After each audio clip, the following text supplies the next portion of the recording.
నామాలుగా విభజించడం జరిగింది. కానీ అందులో మనకు చెప్పే మొదలు ఎక్కడ పెట్టారు? విశ్వం విష్ణు అంటే ఈ విశ్వమే ఏమిటి? ఈ రెండింటి యొక్క నామాల తాత్పర్యం చెప్పటమే 998 నామాలు మనకి తెలియజేస్తూ ఉంటుంది. అందులో ముఖ్యంగా 2 నామాలు అనుకున్నాం. వాస్తవానికి 2 కాదు, 2 ఒకటే. అదేమిటి అంటే విశ్వం అంటే ప్రపంచం.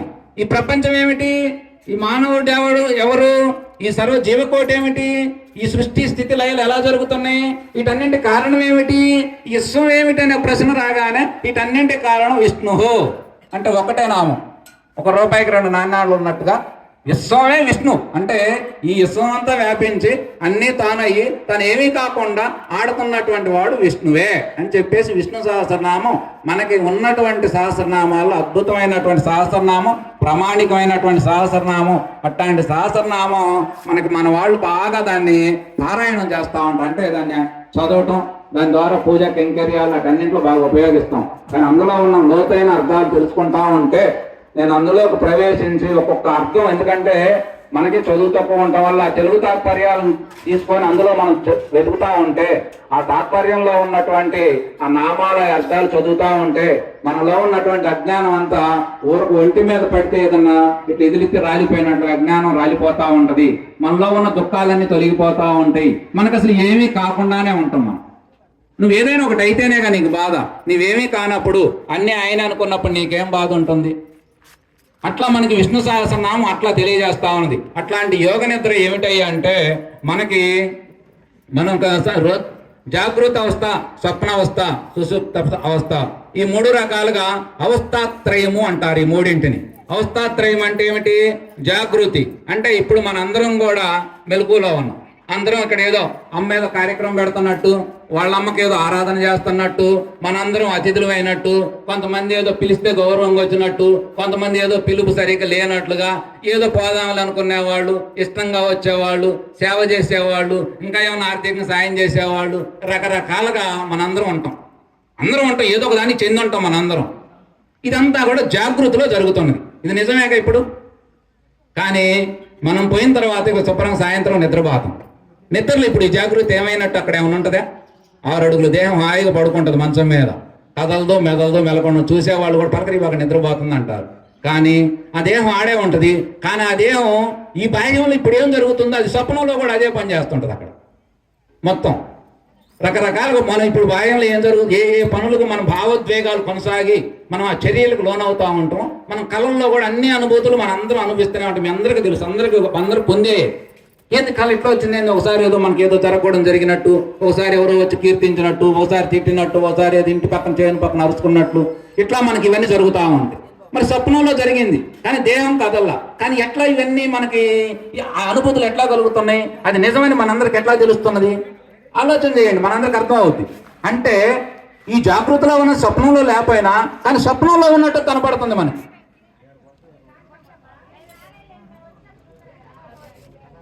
ఆ స్వప్నం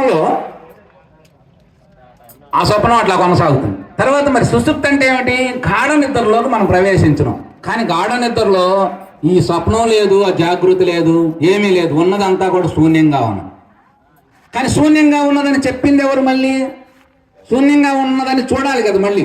అంటే చూసేది ఒకటి ఉన్నది మళ్ళీ. ఆ చూసేదే నీవయ్యా, చూసేదే విష్ణువయ్యా, చూసేదే శివుడయ్యా, ఆ చూసేదే పరమాత్మ అని చెప్పి మనం అక్కడికి చేరాలంటే అది చాలా లోతుగా చాలా కష్టంగా ప్రయాణం చేయాల్సి ఉంటుంది. కాబట్టి ఆ విధానంలో ఏ స్వప్నం అయితే మనందరం మా మంచం మీద పడుకొని కలగంటనమో, ఈ సృష్టి అంతా కూడా విష్ణు అనేటువంటి ఆయన చక్కగా ఈ విరాట్ స్వరూపుడు అయ్యి ఈ యొక్క బ్రహ్మాండాలన్నీ ఆయన కళలు, కానీ ఆయన ఊహా ప్రపంచం అంటే ఇదంతా. అంటే మనకు అసలు ఏం సంబంధం లేదు. ఇదంతా ఆయన ఊహించి, ఆయన రమించుతూ, ఆయన ఆనందపడుతూ, ఆయన క్రీడిస్తూ, ఆయన ఇవన్నీ చేస్తా ఉన్నాడు. ఆయన చేయటమే, మనకేం సంబంధం లేదు. ఇదంతా ఆయనదే అని తెలుసుకోవటమే జ్ఞానం. ఇదంతా ఆయనకే సంబంధం తప్ప మనకు ఎలాంటి సంబంధం లేదని చెప్పి ఎవరైతే ఆ సత్యజ్ఞానాన్ని మనం దర్శించగలుగుతామో అప్పుడు ఏమిటయ్యా దర్శించే అంటే మన మీద బడ్డెన ఉండదు. జరగడం జరిగింది. దానికన్నా కోటేశ్వరమ్మకి ఏం సంబంధం చెప్పండి? కోటేశ్వరమ్మకను నిన్న జరిగిన కార్యానికి ఏమైనా సంబంధం ఉందా? ఏమీ లేదు. వెంకటనరసింహ గారు కోటేశ్వరమ్మ అట్లా జరిగింది. ఆమె ఏం చేయగలిగింది? మన చేతుల్లో ఇప్పుడు ఎట్లా ఉంటుంది సృష్టి మొత్తం మీరు ఆలోచిస్తే మన చేతుల్లో ఎంత ఉందని మనం భ్రమపడతా ఉన్నామో మన చేతుల్లో లేనిది 3 రెట్లు ఉన్నది. ఇప్పుడు ఈ కార్యక్రమం అంతా సమకూర్చుకోవాల్సింది మనమే, చేసుకోవాల్సింది మనమే. ఇప్పుడు ఆ వంట అంతా తయారు చేసుకోవాల్సింది మనమే, తినాల్సింది మనమే. కానీ దాన్ని తిన్నదాన్ని ఆహార జీర్ణం చేయటం, దాన్ని ఎటు పంపించాలో అటు పంపించడం అవన్నీ మనం చేస్తున్నామా? లోన చేసేది ఒకటి ఉన్నది, నడిపించేది ఒకటి ఉన్నది. ఆ నడిపించేదానికి ఒక్కొక్కరు వారి అభిరుచికి తగ్గట్టుగా ఒక రకరకాల పేర్లు పెట్టుకొని మనం పిలుచుకుంటా ఉన్నాం. ఇదంతా కూడా ఆయన యొక్క సిద్ధి విలాసమే. మన శాస్త్రాలు మనకు అందించే పూర్వీకులు కోట్ల సంవత్సరాలుగా ఉన్నటువంటి చరిత్ర, మహర్షులు సత్యం ఏమిటి, ఈ సృష్టి ఏమిటి, దైవం అంటే ఎవరు, ధర్మం అంటే ఏమిటి అని వెతికినటువంటి మహాత్ములు మనకు అందించిన సూచన ఏమిటంటే మనకి సాకార రూపంగా నిరాకార రూపంగా 2 రకాలుగా మనకి ఆరాధనలు అందించడం జరిగింది. సాకార రూపంలోనేమో మనకి హరి, శివుడు, బ్రహ్మదేవుడు, త్రిమూర్తులు ఉన్నట్టుగా, త్రిశక్తులు ఉన్నట్టుగా వాళ్ళు మూల స్థానాల్లో ఉండి సృష్టి అంతా కూడా సృష్టి స్థితి లయలు పరిపాలన చేస్తున్నట్లుగా. ఆ తర్వాత మనకు ఆదర్శం కోసం వచ్చినటువంటి మహాత్ములు ఎంతో మంది మంచిగా జీవిస్తూ తను మంచి చెడులకు అతీతమైనటువంటి మనసును పొంది లోకాన్ని ఎప్పుడూ బాగుండాలనేటువంటి శ్రేయస్తో వాళ్ళు తలసి నడుచుకున్నటువంటి వాళ్ళందరినీ మన దేవతామూర్తులుగా ఆరాధన చేస్తున్నాం, గురుస్వరూపంగా ఆరాధిస్తున్నాం. వాళ్ళ మాటని మనం తూచా తప్పకుండా పాటించి మన జీవితాలను కూడా తరింపజేసుకుంటా ఉన్నాం. కాబట్టి ఈ రకం అంతా కూడా మనకు సాకార రూపంతో కూడుకున్న భక్తి. ఇప్పుడు దేవాలయం ఉన్నది సాకార రూపం. వాస్తవానికి ఆయన వెంకటేశ్వర స్వామి ఆడే ఉన్నాడా? లేదు, ఆయన వైకుంఠంలో ఉంటాడు. మరి ఏడెందుకు పెట్టుకున్నాం? మనం వైకుంఠం చేరలేం. కానీ వైకుంఠ వాసుని ఇక్కడ పెట్టుకొని ఇక్కడున్న ఆయన ద్వారా వైకుంఠ వాసుని దర్శించవచ్చు. శ్రీమన్నారాయణమూర్తి మనం పోవాలంటే వైకుంఠం ఎక్కడుందంటే మనకు 14 లోకాలు ఉన్నాయని మన శాస్త్రం చెప్పింది. కానీ 14 లోకాల్లో వైకుంఠం లేదు. ఎందుకని?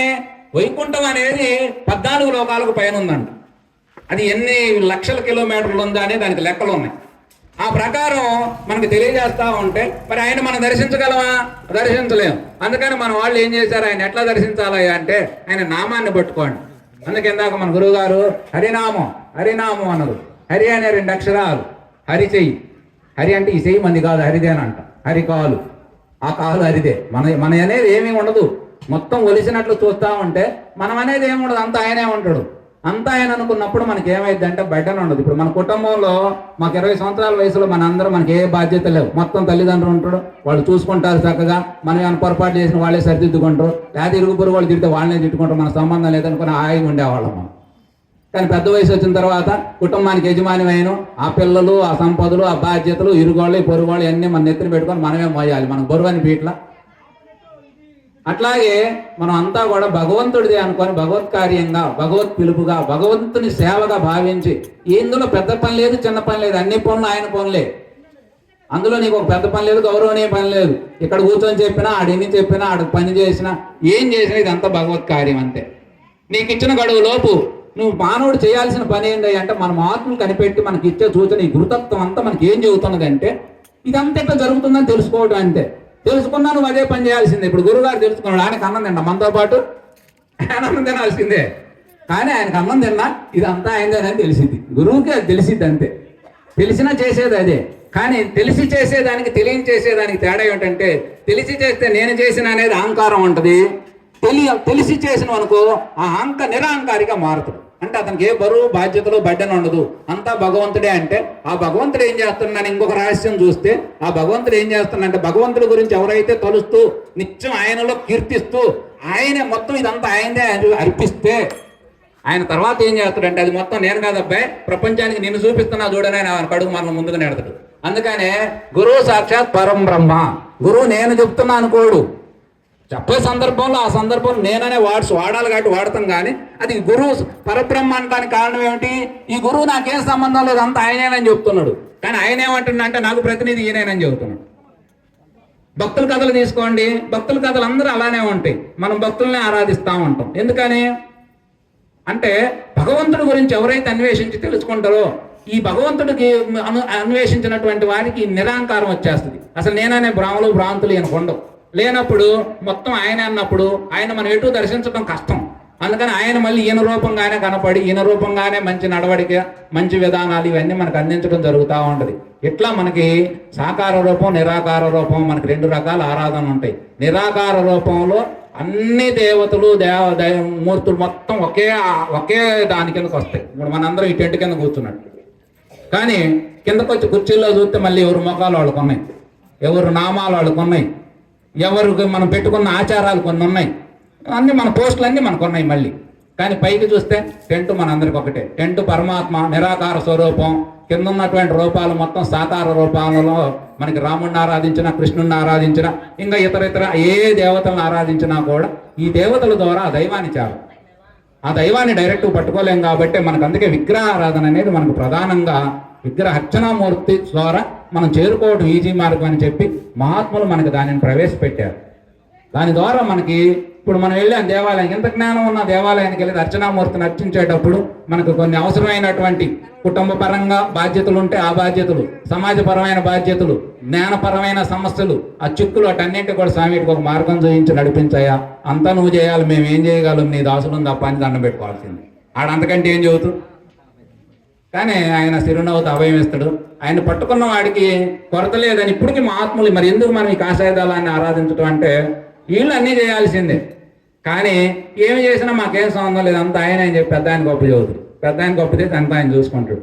ముఖ్యంగా మనం నేర్చుకోవాల్సింది ఏమిటి ఆరాధనల వల్ల అంటే భగవంతుని యొక్క ఆరాధనని అది ఏ రూపం ద్వారా ఆరాధించినా అది భగవంతుడికే చేరుతుందని. ముఖ్యంగా మన భారతీయ హిందూ తత్వ సిద్ధాంతం అంతా కూడా ఇది ఎక్కడ పూజించినా, ఎక్కడ ఆరాధించినా, కృష్ణుడు భగవద్గీతలో చెప్పింది, ఏ రూపాలను నువ్వు ఆరాధించినా ఆ రూపాలన్నీ నన్ను చేరే, ఏ నామాన్ని కీర్తించినా అది నాకు వర్తించేదే. ఇట్లా మనకి అద్వైత తత్వాన్ని, అద్వైత జ్ఞానాన్ని, ఆ యొక్క ఆత్మబోధ అంతా మనకి భగవద్గీత ద్వారా అందింది. అది మనకు ప్రామాణికంగా ఉన్నది. ఆ యొక్క ప్రామాణికం అంతా కూడా మనం నడుచుకొని అర్థం చేసుకొని ఇలా చేసుకోవటంలోనే ఆ యొక్క ఇదంతా జ్ఞానంగా ఉంటుంది. మనకు భక్తి వల్ల ఏమవుతుందంటే భక్తి వల్ల బాగా మనసు ఒక రకంగా మధ్యస్థం. భక్తి అనేది మధ్యస్థం ద్వారా, భక్తి అంటే భగవంతుడి పట్ల ఆరాధన కలిగి ఉండటం, ఆయన కార్యక్రమాలన్నీ మనం చేసుకోవటం, పూజ చేసుకోవడం, అర్చన చేసుకోవడం, సేవ చేసుకోవటం. భక్తిలో 9 రకాలు ఉన్నాయి, అష్టాంగ యోగాలు, రకరకాల సాధన మార్గాలు ఇవన్నీ ఉన్నాయి. ఇవన్నీ చేసుకోవడం వల్ల ఏమవుతుందంటే మనసు మెత్తబడిద్ది. ఈర్ష్యాసూయులు, ఎందుకంటే ఈ బుర్రలో మంచి చెడులు 2 కలబోసిండు స్వామి. అంటే సంతోషం ఉన్నది, దుఃఖం ఉన్నది. దుఃఖపడటానికి కొన్ని కారణాలు ఇచ్చిండు, సంతోషపడటానికి కొన్ని కారణాలు ఉన్నాయి. అందుకని మనిషి ఎండొస్తే ఎండకేంటి, వానొస్తే వానకు తెలిసినట్టుగా కాకుండా, ఇప్పుడు మనకి కాస్త ధనవంతుల ఇళ్లలో ఎండ వచ్చింది అనుకోండి, ఏసీ వేసుకుంటారు చక్కగా, అంటే వాతావరణాన్ని సమతుల్యత చేస్తారు. ఇప్పుడు చలికాలం వచ్చింది అనుకోండి, హీటర్ పెట్టుకొని చక్కగా కాస్త వేడి నీళ్ళు పోసుకోవచ్చు. అంటే బ్యాలెన్స్ చేసుకున్నట్లుగా అలా మనం భక్తి విధానంలో స్వామివారి యొక్క కైంకర్యాలు ఇవన్నీ చేసుకోవటంలో మనకి బ్యాలెన్స్ చేసుకోవడానికి అవకాశం, మనకి ఈ యొక్క ఆరాధన విధానంలో బ్యాలెన్స్ చేసుకోవాల్సిన అవసరం ఉంటుంది. చేసుకున్న వాడికి సుఖంగా ఉండగలడు. ఇప్పుడు మనం ఎండకి ఏసీ వేసుకున్నాం అనుకోండి, ఇంటికి వెళ్తే ఎవరన్నా ఏసీ పెడితే హాయిగా ఉందా అంట. ఇప్పుడు పోయిన అనుకో చలికి ఏసీ పెడితే అమ్మో చలి కూడా తగ్గించండి అంటాం. అంటే ప్రకృతిలో ఉన్నటువంటి ఎగుడు దిగుడు లాగే మన మనసులో కూడా సుఖదుఖాలు అనేవి మనలో ఉన్నాయి. సుఖదుఖాలను బ్యాలెన్స్ చేసుకోవటం తెలియాలంటే దానికి భక్తి మార్గం ద్వారా కొంత భగవతత్వాన్ని అర్థం చేసుకోవటం, జ్ఞాన మార్గం ద్వారా సంపూర్ణంగా తత్వ విచారణ, మనసు యొక్క పరిశోధన చేసుకున్నట్లయితే సుఖదుఖాలకు అతీతమైనటువంటి మనసును పొందగలుగుతూ, రాగద్వేషాలు తగ్గించుకోగలుగుతాం, ఈర్ష్యాసూయలను పోగొట్టుకోగలుగుతాం. అష్టమదాలు మనుషులకి ఏంటంటే 4 మాటలు చెప్పినా గర్వం వస్తుంది, 4 పాటలు బాగా పాడినా గర్వం వస్తుంది, ఎవరన్నా 4 కీర్తిస్తే మా గర్వం వస్తుంది. అట్లాగే అందం ఉంటే గర్వం వస్తుంది, విద్య ఉంటే గర్వం వస్తుంది. అందుకే అష్టమదాలు అంటే ఇవన్నీ మదాలు. మతం అంటే ఏమిటి? నాకు మాత్రమే ఉన్నదనేటువంటి గర్వం. మత్సరం ఏమిటి? ఇతరులకు ఉన్నదనే ఏడుపు. ఇది ప్రతి మనిషిని చాలా బాధిస్తూ ఉన్నాయి. ఇప్పటికీ మనం 25 ఏళ్ళు సాధన చేసినా నాకు కూడా ఏంది అప్పుడప్పుడు ఈ తాకి మనం బాధ పెడుతున్నాయి, ఏంది మనకెందుకు అసలు అంత అవసరం ఏముంది అనిపిస్తుంది. ఇప్పటికీ ఎన్నో కార్యక్రమాలు ఇవన్నీ చూస్తూ ఉంటే ఏదో సరిగ్గా అందలేదే. ఇప్పుడు రోజు ప్రవచనాలు వింటున్నాం. ఇక్కడ ఒక మాట చెప్పినాం అనుకోండి, అందరికీ ప్రామాణికమే కదా. మా రేపు పలానా ఇంట్లో కార్యక్రమం ఉందంటే వీలున్నంత వరకు రావడానికి ప్రయత్నం చేస్తాం. ఏదన్నా ఇబ్బంది కారణాల వల్ల రాకపోవచ్చు, రాకపోయినా రాలేదని చెప్పుకోవాల్సిన పని లేదు, దానికి ఏం లేదు. కానీ రావచ్చే దాంట్లో ఇక దానికి మెలకలే అవసరం లేదుగా. కానీ మన మనసు మెలకలు పెడతా ఉన్నాం. మరి 25 ఏళ్ళు భక్తి ఎడిపోతుంది. ఈర్ష్యాసూయ లేని మనసును మనం సాధించగలమా? మహాత్ములు చెప్పేదాన్ని నువ్వు భక్తి చేయి. 2 రకాలుగా ఉంటుంది. ప్రపంచ పోగడలో చర్య ప్రధానం, అంతర్ ప్రపంచంలో నీ యొక్క మనసు ప్రధానం. నువ్వు ఎన్ని పూజలైనా చేయి, ఎన్ని తీర్థయాత్రలైనా తిరిగి ఎన్నైనా చేయి. చాలామంది మేము అవి చేసాం గుళ్ళు కట్టించావు, నువ్వు ఈ భోజనాలు పెట్టావు, పెద్ద పెద్దవి చేసావు. ఎన్ని చేసినా నీ మనసు నిర్మలత పొందాలి, ఈర్ష్యాసుల నుంచి బయటికి రావాలి, అర్షట్ వర్గాల నుంచి నువ్వు పూర్తిగా వాటిని జయించాలి. జయించలేదానికి ఏం చేసినా ఏం ఉపయోగం అయ్యా అంటాడు.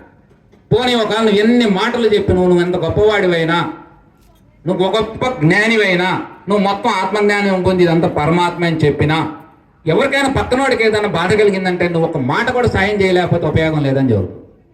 అందుకనే బాహ్యంలో చర్య ముఖ్యం, మనసులో అంతరాత్మ అనేది, అంతరంగం అనేది మనకు ముఖ్యంగా ఉంటుంది. కాబట్టి ఈ విధానంలో మనం సాధించాలి. ముఖ్యంగా ఏమిటంటే ఇక్కడ ఉన్నటువంటి వాళ్ళందరూ కూడా సీనియర్, అంటే ఓ 25-30 ఏళ్ళు, మీ అందరికి దగ్గర దగ్గర 50 పైన వయసు ఉన్నది. 50 పైన అంటే మీరు 25 ఏళ్ల వయసులో ఇందులోకి వచ్చినా కూడా 30 ఏళ్ళు మీరు సాధన అంటే ఎంత ఉత్తీర్ణత, మానసికంగా మీరు ఒక రకంగా కోటేశ్వర్లు కావాలి. కానీ మీరు కోటేశ్వర్లు కాదు కదా, లక్షల్లో కూడా కాలేదంటే, లక్షాధికారి కూడా కావట్లేదు మనం. అంటే ఏంది దాని అర్థం? మానసికంగా దాని గురించి యోచన చేసి ఆలోచించి ఈ మాటలను ప్రామాణికంగా తీసుకొని మనం చేసుకుంటే దానివల్ల ప్రయోజనం పొందుతాం. లేదనుకో వరకు పైన వచ్చిన వస్తే ఏం ఉపయోగం ఉంటుంది? అందుకని ఈ కార్యక్రమాలన్నీ మనం ఆ విధానంలో చేసుకోవటం కోసమే ఇట్లాంటి కార్యక్రమాలన్నీ, ఒక కార్యక్రమం పెట్టాలని మీ అందరికీ తెలుసు. ఎందుకంటే అందరం మన కార్యక్రమాలు చేసేవాళ్ళం. దాంట్లో ఖర్చు ఎంత ఉంటుంది, శ్రమ ఎంత ఉంటుంది, దాంట్లో ఎన్ని రకాల ఒడిదొడుకులను ఎదుర్కోవాలి, ఇవన్నీ చేసేది కూడా ఓర్చుకొని చేసేటువంటి వాళ్ళందరూ గొప్ప మహాత్ముల కింద లెక్కే.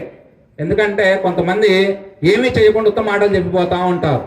వారి మాటల కంటే చేసేవారు చెప్పే మాటలు చాలా రుచిగా ఉంటుంది మనకి లోకంలో. మహాత్ములు మనకి ఆధ్యాత్మిక జ్ఞానం గురించి చాలామంది చాలా రకాలుగా బోధించారు. కానీ ఇప్పుడు మనం కీర్తిస్తున్నటువంటి మహాత్ములు కొంతమందిలో బుద్ధుడు లాంటి వాళ్ళు, కృష్ణుడు లాంటి వాళ్ళు, రాముడు, ఇట్లా శంకరాచార్యులు, వీళ్ళు చెప్తేనే ఎందుకు లోకానికి అంత ఆదర్శమైందంటే వాళ్ళు ఏం చెప్పారో అదే చేశారు, ఏం చేశారో ప్రజలకు అదే ఆదర్శంగా చూపించారు. అలా చెప్పిన మాటే జనం హృదయాలను కదిలించి రంజింపజేసి అది ఆ వైపు నడిపించింది. అట్లా కాకుండా ఏదో పెదాల మీద వల్ల వేసి మనం రామ అంటాం, చిలక కూడా రామ అంటది, కానీ దాని సారాంశం మనకు తెలుసు, చిలక తెలియదు. డొల్లు పుచ్చకాయ మాటలు అంటారు కొంతమంది, మీ అందరూ డొల్లు పుచ్చకాయ మాటలు భలే దొల్లిస్తాను అంటారు. అంటే పుచ్చకాయ అయితే దొల్లిపోతే ఉపయోగం లేదు, డొల్లు పుచ్చకాయ కాదు. అట్లా ఇవన్నీ దాంట్లో లోతుల్లోకి మనం ప్రవేశించి అర్థం చేసుకొని మన జీవితాలని దాంట్లో పెట్టాలి. కొద్దిగా మనసు పెడితే పని అవుద్ది. అందుకే భక్తికి శ్రద్ధను జోడించాలి. శ్రద్ధ అంటే ఏమిటి? వినటంలో అనన్యమైనటువంటి ప్రీతితో, ఇష్టంతో, ఆర్తితో, ప్రేమతో, బాధ్యతతో ఇవన్నీ వినాలి. విన్నదానిని మననం చేయాలి. ఏమై ఉన్నది అని దీని గురించి అవన్నీ కలబోస్తే మనం జల్లెళ్ళు పడతాం. 3-4 జల్లెళ్ళు అయితే ఎక్కడెక్కడ కారిపోయి లాస్ట్కు మంచి తేలుతాయి. అట్లా మనం జల్లెడు బట్టి మననం చేయడం అంటే జల్లెడు పట్టమే. మననం చేసి నిధిధ్యాసం అంటే జీర్ణం చేసుకోవటం, అంటే ఆచరించడం. ఇట్లా మనం చేసుకోగలిగితే మనం వచ్చినటువంటి జీవితం మనందరం చూస్తూనే ఉన్నాం. ఎవరిక్కడ శాశ్వతంగా ఉండే ప్రసక్తే లేదు. దేహం అనేది అనివార్యం. అది ఎలా వచ్చిందో అలా కొన్నాళ్ళకి దాని నటనంతా పూర్తి చేసుకుంటుంది, అది వెళ్ళిపోతూ ఉండదు. దేహం మీద ఎప్పుడైతే మక్కువ తగ్గిందో ఆత్మ శరీరాన్ని విడిచిపెట్టింది. కానీ శరీరం మనం అనుకుంటాము, శరీరం మనం కాదు, శరీరాన్ని నడిపించే ఆత్మ మనమని తెలుసుకోవటమే మన మహాత్ములందరూ చెప్పేది. దాన్ని ఆత్మజ్ఞానం. ఆత్మజ్ఞానం పొందడం అంటే ఏమిటంటే, నేను ఈ దేహాన్ని కాదా, రోజు దేహం అని నేను అనుకుంటున్నాం కదా, ఈ శరీరమే నేనుగా భావిస్తా ఉన్నాం. అట్లాంటి శరీరానికి, నీవు శరీరాన్ని నడిపించే, శరీరానికి అతీతమైనటువంటి ఆత్మ నీవు. నీ ఆత్మ ఈ శరీరాన్ని నీవుగా భ్రమింపజేస్తుందే తప్ప ఈ శరీరం అనేది నీదే కానీ నీవు కాదు. నీది అనేదానికి, నాది అనేదానికి, నేను అనేదానికి తేడా ఉంది. అందుకని నాది అంటే నీకు విడిపడినటువంటి ఒక వస్తువు, అంటే నీకు సంబంధించిందే, నీవు కాదు. కానీ నేను అంటే మొత్తం నేననే. అందుకని ఈ నేనుల గురించి మనకి ఆధ్యాత్మిక జ్ఞానంలో మనకు లోతుగా చెప్పే మాటలు ఇవన్నీ కూడా అర్థం చేసుకోవాలి. మనం వ్యక్తి ఆరాధన చేసుకోవటం ఇవన్నీ చేసుకుంటే కొంత ఉపయోగం ఉంటుంది. కానీ తత్వ విచారణ అనేది ముఖ్యంగా ఏంటంటే సామాన్యులుగా చెప్పే బోధ ఒక రకంగా ఉంటుంది. మీలాంటి వాళ్ళందరూ ఎక్కువగా ఇందులో, ఎందుకంటే ఇక్కడ గురుతత్వం అనేది ఈ గ్రామంలో ఎక్కువగా నడుస్తూ ఉన్నది. మీరందరూ ఎన్నో ప్రవచనాలు వింటూ ఉంటారు. మీకేమో తెలియని విషయాలు కాదు, తెలిసిన విషయాలనే మళ్ళీ ఒకసారి వాటి గురించి మళ్ళీ యోచన చేయాలి. వాస్తవానికి నిజమైన సత్సంగాలు జరుగుతూ ఉంటే రోజు సత్సంగం విన్నా కూడా కొత్తగానే ఉంటుంది. ప్రవచనానికి సత్సంగాలు, ప్రవచనం ఏమిటి? ఏ రోజు ఏదో సబ్జెక్టుల వారిగా అంటే మన పురాణ ఇతిహాసాల పైన ఆధారం చేసుకొని పాత్రల యొక్క ధర్మాలని, అందులో ఉన్న మంచి చెడులని, లోకానికి ఆదర్శంగా ఎట్లా చూయించాలని చూయించేదంతా కూడా పాత్రల ద్వారా చెప్పేది. అంటే రాముడు అలాంటి, కృష్ణుడు అలాంటి, ఎంత పురాణ ఇతిహాసాలన్నీ చెప్పేది. కానీ సత్సంగాల్లో పురాణాలతో పని లేదు, దేంతో పని లేదు. మనసు ద్వారా దీన్ని ప్రయాణం చేయొచ్చు. మనసు ద్వారా చేస్తే మీ అందరి మనసు అదే కాబట్టి ఆ మనసులో సత్సంగంలో ఉన్న ఒక గొప్పతనం ఏమిటంటే ఒక్కొక్క మనిషి ఒక్కొక్క రకమైన సందేహంతో వస్తే ఇక్కడికి సత్సంగం ఒక గంట కరెక్ట్గా దృష్టి పెట్టింటే మీరు లేచి వెళ్ళిపోబోయేలోపు మీ సంశయాలు, సందేహాలు మీ మనసులో మీకే తీరిపోతాయి. అంత ఏకాగ్రతతో చేస్తే అంటే సత్సంగం మీకేం కావాలో ఇక్కడ ఉన్నటువంటి జ్ఞానం దాన్ని గ్రహించి దానికి కావాల్సిన అందిస్తూ ఉంటుందండి. అది సత్సంగంలో ఉన్నటువంటి గొప్పతనం. అందుకని మనలాంటి వాళ్ళం ప్రవచనాలు కాదు, పాత్రలు కాదు, లోతు అంతరాత్మలోకి పరిశోధన చేసి మన గురించి మనం తెలుసుకోవాలి. ఇదంతా కూడా అందరం చెప్పే మాట ఏమిటి? మానవ జన్మ ఉత్తమమైందయ్యా అని చెప్తాం. నిజమే, ఉత్తమమే. ఎందుకంటే ఇతర జీవులకి లేని సౌకర్యాన్ని మానవుడికి మాత్రమే జరిగింది. మానవుడు తనకన్నిటికంటే అతీతంగా ఆలోచించగలడు, తన పరిధిలో జీవించగలడు, దానికి అతీతంగా కూడా ఆలోచించి ఉన్నతమైనటువంటి ఇప్పుడు ఇక్కడ కూర్చొని మన వైకుంఠాన్ని దర్శించవచ్చు. ఆ శక్తి భగవంతుడు మనకి ఇచ్చింది. దేహం పాలేదు కానీ మనసు మనం అంత దూరం ప్రయాణం చేయగలం. అట్లాంటి మనసే మనకి మనసే బంధ విముక్తులు చేయగలదు. మనసు అనేది అంత గొప్పది. ఆ మనసుని సాధనంగా పెట్టుకొని దాన్ని నీకు అనుకూలంగా నీవు మార్చుకొని అది నీవుగా దాన్ని నువ్వు పరిశోధన కేంద్రంగా వాడుకోగలిగితే ఆ మనసు ద్వారా ఎన్నో అద్భుతమైనటువంటి ఫలితాలు. మహాత్ములు ఆ మనసుకు విడిపడి మనసుని ఒక పరికరం లాగా వాడుకోవటం, వాళ్ళు సాధకులుగా మారితే అది నీవు తెలియకుండానే తెలిస్తా తెలియకుండా రకరకాలుగా మారేది ఆత్మగా మారి ఆ మనసు అనేటువంటి ఇంద్రియాలన్నింటినీ తను స్వాధీనపరుచుకొని తన ఆయుధాలుగా మార్చుకొని అది ఉన్నతమైనటువంటి శిఖరాలకు అంచెలంచెలుగా ఎక్కుతూ ఉంటుంది. అంటే ఇప్పుడు నేను దేహం అంటేనేమో నీవు బానిసగా ఉన్నట్టు లెక్క, నేను ఆత్మనని తెలిసిన వాడికి యజమానిగా ఉన్నట్టు లెక్క. యజమానికి ఇంట్లో ఉన్నటువంటి సేవకులకి ఎంత తేడా ఉంటుందో ఆత్మని నేనని తెలిసిన వారికి నేను దేహం అనుకునే వారికి అంత తేడా ఉంటుంది. ముఖ్యంగా మానవుడికి మాత్రమే తన ఉనికి అంటే తన ఆత్మని తాను తెలుసుకోగలిగేటువంటి ఉనికి ఈ మానవుడికే ఉన్నదని చెప్పి మహాత్ములందరూ మనకు తెలియజేస్తా ఉన్నారు. ఆ విధానంలోనే మనందరం కొనసాగటం కోసమే ఈ యొక్క ముక్కోటి ఏకాదశులైన, గీతా జయంతులైన, కృష్ణ జయంతులైన ఇవన్నీ వారు మహాత్ములు. విష్ణుమూర్తి ఆ యొక్క ఫిలాసఫీ వేరు, కానీ ఆ తర్వాత వచ్చే రూపాలు, నామాలు ఇవన్నీ కూడా మానవ లోకాన్ని ఉద్ధరించడం కోసం మహాత్ములు అనేక రకంగా వాళ్ళ జీవితాలని పరితపన చెంది మనకు అనేక రకమైన సంశయాలు, సందేహాలను తీరుస్తూ వాళ్ళ జీవితాన్ని మన జీవితంతో ఇంక్లూడ్ చేసి మనకు ఒక గొప్ప సందేశాలు అందించారు. ఆ సందేశం, ఆ విధానంలో మనం నడుచుకొని తెలియటం కోసమే ఇప్పుడు ఉన్నటువంటి గురుతత్వం అంతా కూడా మనం పనిచేస్తూ ఉన్నది. కాబట్టి ఆ విధానంలో మనం నడుచుకోవాలి. ఏంది అందరూ నీరసంగా ఉన్నట్టుగా ఉన్నారు? నేనేమో లోపలికి వెళ్ళా, ఆడ కూర్చొని ఎంత మంత్రముగ్ధులు అవుతారో. నా శరీరంలో నేను అంటే చెప్పే నేను కాదు, నేనుగా కూడా మంత్రముగ్ధున్నాయి. అబ్బా ఎంత హాయిగా ఉందనుకుంటా నేను. ఆ నేనే నేనే కానీ ప్రస్తుతానికి నేనుగా మారుతా, నేనుగా మారి ఆనందపడతాం. అట్లా దాంట్లో ఉత్సాహం ఉండాలి, నీరసం ఉండకూడదు. ఉత్సాహం ఉండాలంటే అది వాస్తవానికి అయ్యా మా లోపమ కాదు, ఇక్కడ చెప్పేవాళ్ళ లోపం కూడా ఉంటుంది. మేము మీకు కావాల్సిన దాన్ని అంటే మీకు మాకు లింక్ తెగితే నా ప్రయాణం నేను చేస్తున్నా, మీరు మాత్రం ఆడే ఆగిపోయారు. అందుకని మీతో కలుపుకొని పోవాలంటే మీకు అర్థమయ్యే భాషలోకి తీసుకురావాలి. నేనేమైంది అమ్మాయి లాగా వెళ్ళిపోయి అక్కడ యుద్ధం చేస్తున్నా, మీరు ఏడేవన్నారు. అందుకని సరే ఎంత చెప్పినా ఇది అనంతం. ఎందుకంటే ఇది మహాసముద్రం. రోజుల తరబడి చెప్పుకున్న కొత్త పదాలు ఉంటాయి, రోజుల తరబడి చెప్పుకున్న కొత్త భావాలను మెలుకొల్పొచ్చు. రోజులు దీనికి అనంతంగా ఉన్నది. కాబట్టి ఈ అనంత ప్రవాహినిలో మనందరం కూడా ఒక రకంగా మన అదృష్టం ఏమిటంటే చిన్న వయసులో భక్తుడుగా మారటం అనేది ఒక అదృష్టం. మారిన భక్తిని సరిగ్గా ఉపయోగించుకోకపోవడం దురదృష్టం. ఈ రెండు ఒకే చోట ఉంటాయి, అదృష్టం, దురదృష్టాలు. వాళ్ళకి ఏమో అదృష్టం అంటాం, కానీ దురదృష్టం కూడా పక్కనే ఉంటుంది. వారు బ్రహ్మాండంగా ఉన్నారంటాం, బ్రహ్మాండం లేనిది ఒకటి ఉంటుంది వాళ్ళ పక్కనే. సృష్టి అంతా మంచి చెడు కలబోసి ఉన్నది అంతే, సుఖ దుఃఖాలు కలబోసి ఉంటుంది అంతే. ఇది బాగున్నదంటే బాగలేనిది పక్కన